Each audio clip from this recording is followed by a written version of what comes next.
What are the top 10 pros of helping your child buy their first home? We all love our children, and we want to assist them in any way that we can.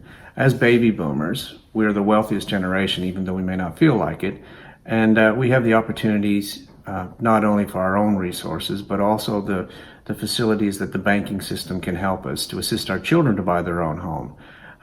As baby boomers, we also get the blame that we do too much for our children, and we shield them from the realities and the risks in creating an environment that removes or distorts the risks of life. Our children can become expectant that we will sacrifice our comfort for their benefit. How much we choose to help our children and how we choose to help our children is very individual to all of us. The point of this series is I just want us to have a think about these things before we take action, because there can be some disastrous effects if we take the wrong actions trying to assist our children. Disastrous not only for ourselves and our future, but disastrous for our children financially. We think we're doing the right thing and helping them, but for tax reasons and other reasons, we can just really make a mess of it if we don't think through these things up front. And that's not only financially. We got to look at our relationships with our children, and things we can do in trying to help them can often make it worse, and then it affects our relationship. So all I'm asking is that we have a look at the pros and cons, and in this part 1, episode 2, we'll be looking at the top 10 pros of helping your child buy their first home.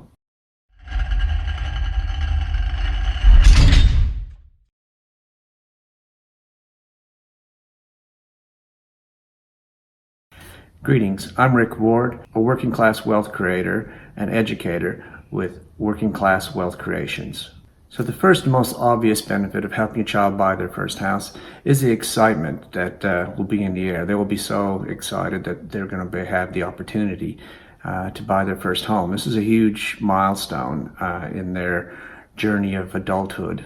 And number 2, this will be a real sense of achievement and pride for both them and you. Number 3, you'll be very proud of a sure step that they're taking in settling down and taking on the responsibilities of their own home. Number 4, you will have a strong sense of pride and achievement that you're in a position to help them, whether that is intellectually guiding them, helping them with their research, emotionally supporting them with the fear and anxiety of taking such a big step, or giving the financial assistance, whether that's with deposits, purchase. Anyway, for you, you're in a position that your parents most likely weren't in for you. And so that's a real positive, warm feeling that you were able to help your children. Number 5, if your children bought right and they bought for the long term, this will be a substantial financial cornerstone for their financial future and security. Given the correct loan structure, this will be a forced savings plan that will outperform any bank savings or deposits that you'll be able to find in the open market.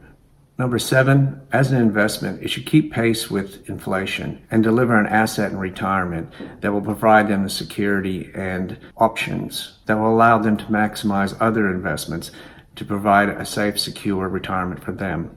Number 8, it'll put a roof over your grandchildren's head and hopefully set the scene for many happy childhood memories. And number 9, it will provide you the opportunity to provide a wonderful financial contribution to their future. In past generations, often went without in retirement just so they could leave a large inheritance to help their children. I find 2 main issues with this strategy.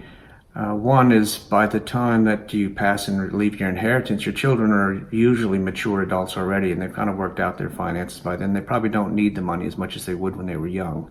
And lastly, number 10, which goes along with this, is that when you leave your inheritance, you leave it at a time of grief. It kind of sours the whole experience. It's much better that if you're able to assist your children when they're young in a time of excitement while you're still alive. And then you get to see the long-term benefits of this assistance and help that you provided. Those are the pros as I see them, as the top 10 benefits of helping your children purchase their first home. I'm sure you have other ones, and feel free to leave in the comment section below the pros that you see in assisting your children buy their first home. In episode 3, we will cover some of the cons as I see them as in assisting your child purchase their first home. If this is the first time to this channel, and this is the type of content that you're interested in, I'd encourage you to subscribe to this channel and hit the notification bell so you'll be notified whenever I release new content and new episodes of this series. If you know anyone else that you think would be interested in this content, then please share this. Share this on your social media and share it with your friends and family. You can follow me on Facebook, Instagram, LinkedIn, Twitter, and of course my website. Please join me in the next episode, episode 3 in this series.